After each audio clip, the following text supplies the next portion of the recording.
This is Rene Descartes. You may know him as a mathematician and the father of modern philosophy. You may also know him for his famous quote, "Cogito ergo sum," which translates to, "I think, therefore I am." For a guy whose methodological skepticism is a foundation of modern science, the guy sure was an incompetent skeptic. Today, we're going to examine Descartes' great philosophical ideas in skepticism, along with his terrible application of those very same ideas.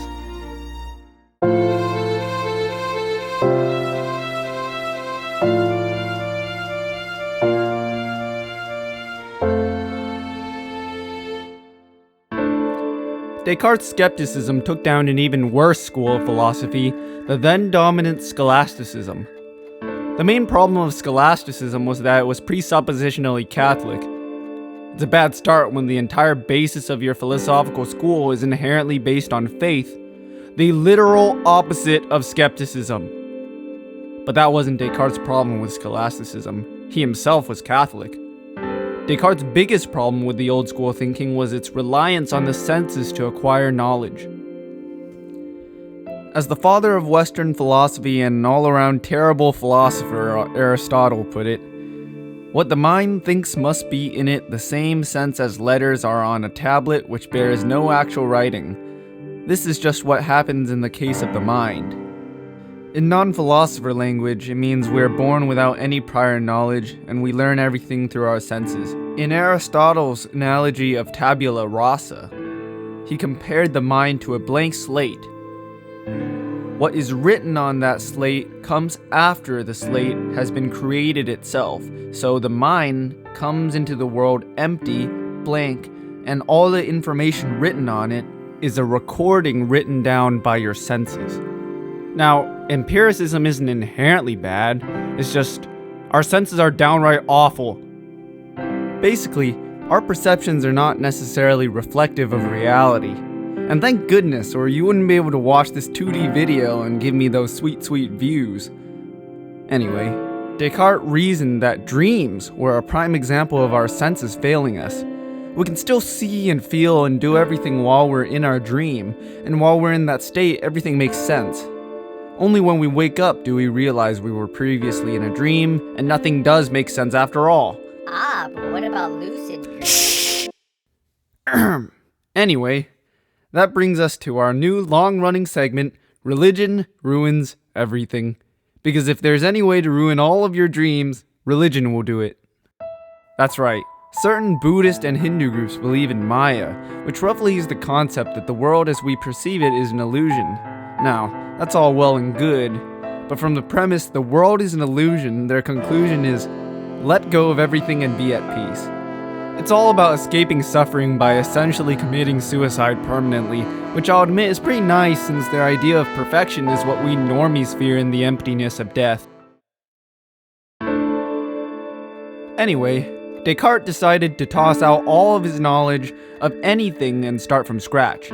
He thought his hyperbolic doubt would clear the way for unprejudiced truth. For him, using logic to prove things wasn't enough. He had to start only with indubitable premises so he could reach indubitable conclusions. And because he needed such indubitable proofs, that led him to math, where your proofs are indisputably true. And he really should have stayed in mathematics, because here it comes, the moment we've all been waiting for. You see, Descartes thought that logic and reason was self-evidently justified, so he tried to use pure logic to justify his own existence. Cogito ergo sum, which means I think, therefore I am. Taking the quote literally, of course, it's begging the question, because I think presupposes the existence of said I. So I've steel-manned it by taking the word I out of the syllogism until the end. It now goes, there is thought about self-existence, namely there is doubt about existence. If there is thought, something must be thinking that thought is me, and therefore I exist. And with that, let us play our also new, also long-running segment, Name That Fallacy. Feel free to skip back a few seconds to figure out what's wrong with Descartes' argument. There are two main problems with even the steroid-enhanced existence argument. The third one's also a bit shaky, but we won't cover that. The first one's problem is that it's not externally justified. You see, Descartes starts with doubt of everything. That is, he assumed knowledge of nothing. And so he uses only his thoughts to gain knowledge. But here's the problem. If he starts with no knowledge, how does he know that he is thinking? Congratulations! The correct fallacy is circular reasoning. Now, the second point seems pretty well justified. After all, every thought we've ever encountered has had an agent, right? Well, not exactly. The problem here is how we define thoughts and their occurrence. Let's start even with a more concrete example. Let's run the simulation.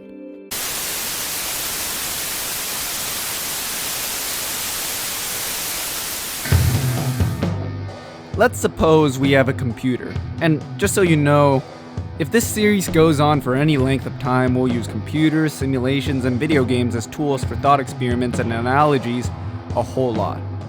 Now, let's assume that this computer has developed consciousness and has the ability to think for itself. Would we ever know? Of course not. We'd probably assume the computer was just algorithmically programmed to claim it has thoughts. Fucking clever bot. Since we've always operated under the assumption that only humans have complex, coherent thoughts, of course we'd never ascribe thought to even an AI, much less an immaterial, disembodied thought. Based on those parameters, the assumption that all thoughts belong to an agent is begging the question. Alright, but you, being the smartass that you are, that's the only reason you're still watching this video, might ask, What about Occam's razor? well, Occam's razor, which states that the explanation requiring the fewest assumptions tends to be correct, deals with tendencies and probabilities. And if anybody knows anything about anything, it's that probabilities stack up terribly. If you're Descartes, anything short of certain isn't good enough. And besides, if you're using Occam's razor, you just skip this whole thing entirely and say, well, the simplest explanation is that we exist. And that just completely misses the point of this entire argument.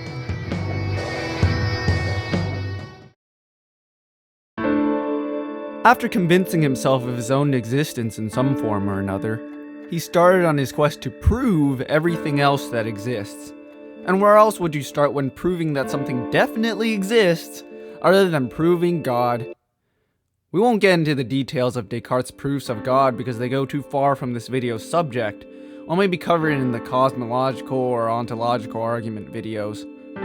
From his proof of God, Descartes reasoned that God is not deceptive, and therefore the world is not a deception, and therefore the world is real.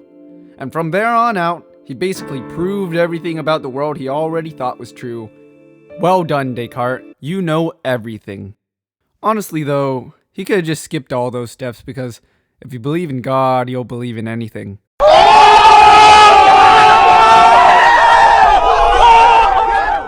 All in all, Descartes was right when he said the senses aren't enough to guarantee certainty of knowledge.